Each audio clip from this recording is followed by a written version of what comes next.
state-of-the-art technology, incredible staff, huge cost savings, beautiful atmosphere. The Diagnostic and Imaging Center at Tower Point. We have the world's #1 ranked MRI scanner, and we also offer CT scan, X-ray, ultrasound, nuclear medicine, and much more. The Diagnostic and Imaging Center is the most affordable in the area. We offer same-day or next-day appointments and fast and efficient test results.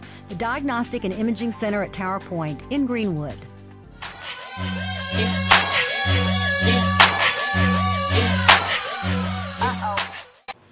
Greenwood, Greenwood, Greenwood.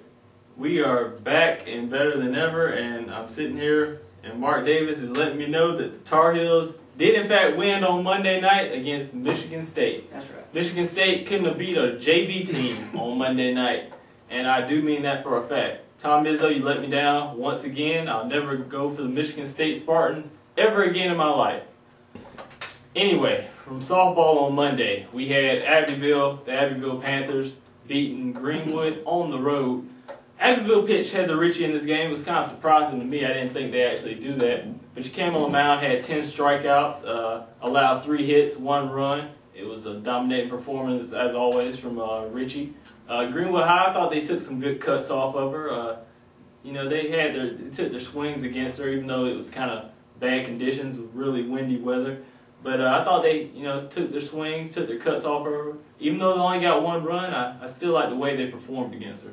Mark, I think you went to a baseball game. It was Pendleton versus Emerald, the rematch. It was the rematch. The rematch didn't hold too well for Emerald. Real windy night, but started off 7. Pendleton started off 7-0 in the very first inning. John Woolston, after the first 2 batters, it looked like his game was on. I mean, first 2 batters, bam, bam, out real easy. They had 2 outs, and here it comes. Hits, doubles. I think the wind might have helped. Balls were flying all over the place.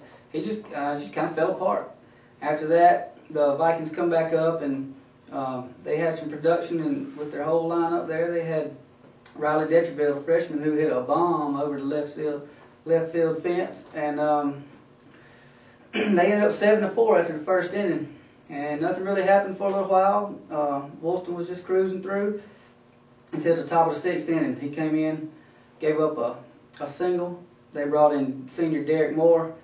5 walks later, took him out, brought in sophomore Hunter Dysart, and he gave up a walk, 2-run double, another walk, fielder's choice, and 6 runs later, it was 17-4, and Vikings come up top of the 7th, bottom of the 7th, and couldn't do anything with it. So. No balk necessary in this game. The Pendleton really laid it on them. The Bulldogs took the Vikings, like you said, 17-4 on Monday night. Moving on, another Monday night contest we had was the Wildcats. They beat Tomasi 7 to keep their undefeated streak alive. I found out where that was. Really? Yeah. Where's that at? Set it up near Clemson, maybe. Okay. Yeah. Have to go visit there sometime. Yeah, we'll ride it there. Okay, sounds good. Anyway, moving on to Tuesday's action. We're going back to softball. It was a crazy game in Ware Shoals like last night. The Ware Shoals Hornets beat the 96 Wildcats 19-18. 96 is no longer undefeated in the region. That was their first loss. It was a funny game, Mark, and I got to, tell you something. When I came into the office this morning, our own president of Greenwood today, Patrick Moore, was literally crying from this game. I mean, it was just a terrible affair last night. He said he couldn't get over it. Did he talk to you about the game? He didn't say anything about me the game, but I did get a couple calls last night. One from a source that we're going to call Wayne, and just cheering on the phone. All excited because they beat 96. Must have been a Ware Shoals fan. It was a big Ware Shoals fan, I have to say. But this person in the game did go 3 for 3, I think, single, double, triple. Close to the cycle there. So that's what I heard, and I heard I better predict them to win next time. And I think you should. I'm going to go with the Hornets next time. Yeah, Ware Shoals, the thing about it was 96 had an 18-11 lead going into the last inning. Ware Shoals really put it on them. 96 made a couple of costly errors there. Amanda Moore for 96 did have a good game, though. She went 3 for 3, had about 6 RBIs, triple, double. I think single, almost went for that cycle you were talking about. Turned it up. But Ware Shoals came away with the victory.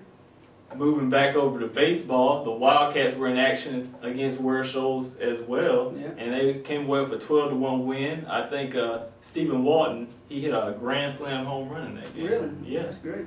I know he had a game winner against Emerald and a grand slam against Ware Shoals. That's good. They're really coming on strong here. And in studio tomorrow, we're going to have those 96 undefeated Wildcats. In baseball, we're going to have the coach in here, Matt Huntsberger. He's going to bring in a special guest also, one of his players. But let's move on to some of the games for tonight. The big game tonight in softball and in baseball, Emerald versus Greenwood High, always a good contest.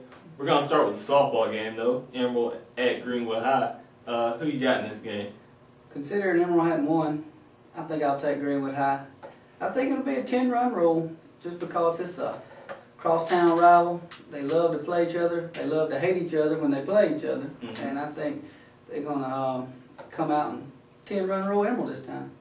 Yeah, I agree with you. I think Greenwood High is going to take this one. I liked how they handled Richie the other night, and I think that's going to have a carryover effect going against not the caliber of Richie and Jim LeBourne for Emerald, but they're still going to get their cuts in. I got Greenwood High with an 8-1 score. That's what they're going to win by. In baseball, Emerald at Greenwood High. Like we said before, it's going to be kind of a doubleheader there. Who you got in this game for the baseball? Emerald's still struggling with the bats. And Greenwood's pitching's doing well, but they're having trouble with the gloves. So if Emerald can put the ball in play, they might have a chance with all the errors that Greenwood's making. But if their pitching holds up like it has been, then the cold bats of Emerald still won't be able to do anything, and I'll have to pick Greenwood High at a score of about 10-2. I'm going to go for upset here. I'm going to go with the Vikings. I think they're going to come on strong tonight. The 17-4 loss was a bad loss, but a lot of times when you have a loss like that, it makes you pay attention a little bit more to the details. Mm-hmm. I think they're going to come out. They're going to come out ready tonight. They're going to come out wanting to prove something against the crosstown rival in Greenwood High. I'm going to take them in a score of 5-4 over Greenwood High tonight. Close game. I'd like to see a close game. It's been a while. Yeah. Moving on to Thursday night, we have another big contest, Emerald at 96. Who you got in this game? That's a JV game first and then a varsity game next. It'll be a good game to go watch in 96. 96 still hot, and just depends on who they throw. I mean, they threw Mikey Clark last time, and he's about their number 3 pitcher, and he's doing well. I don't know. I'm going to have to go with 96 because before we said we got 96 all year. Yeah. So I can't go off of that path. I'm going to take 96 on that one. And I think it'll be a close one. I think it'll be 7-4, 96 Wildcats. I'm not going to go with the Vikings on this one, but it is going to be a close game. 96 stays undefeated at home. Chad Ellis, this score is for you. I'm going with a score of 7-4 Wildcats. Hellcat. In college news, we had USC over Clemson, 7-6. The Gamecocks Mackey had a game-winning RBI. Yeah, D'Angelo Mack, he's a good player. I'd like to see that. Did you watch that game? What did you think about it? I didn't watch it, but I read about it. I'm just glad Carolina beats Clemson again. That's 2 times this year and probably 7 times in a row. And I'm a big Carolina fan, and just pulling for Brandon Miller down there, who's pitching for him now. Good stuff. Also on Thursday, I think that's tomorrow, yeah. We got the Masters, the Augusta National Golf Tournament. We already know that Mark could care less about that tournament. Right. But as I said earlier, I think I'm going to go with Tiger. I'm going to stick with that pick. And I hope that all the players do well down there this weekend. Hope the weather starts warming up for them so everybody can enjoy that golf tournament. Also, Carolina Spice has a golf tournament. Yeah, talking about golf, we're putting on a benefit to raise money for our showcase baseball team, 16 and under baseball team this year for Carolina Spikes, and we're doing a 4-man's captain's choice. We'll be around tomorrow handing out flyers so teams can sign up. We have it now on the website, and we just want people to come out and have a good time and support our young baseball players. I think we're done here. The Wednesday roundup is over. I think we've covered most of the games for the upcoming week. I think everybody should be satisfied with some of the picks we threw out there. Oh, yeah. And also, I just want to give a shout out to everybody out there that's checking out our site. Keep checking it, and we'll keep posting it. Anyway, it's been a fun time with Mark here for the Wednesday roundup. This is my house, but you're welcome anytime. My name is Jonathan Graves. I'm sports editor of GreenwoodTodaySports.com, and I am out.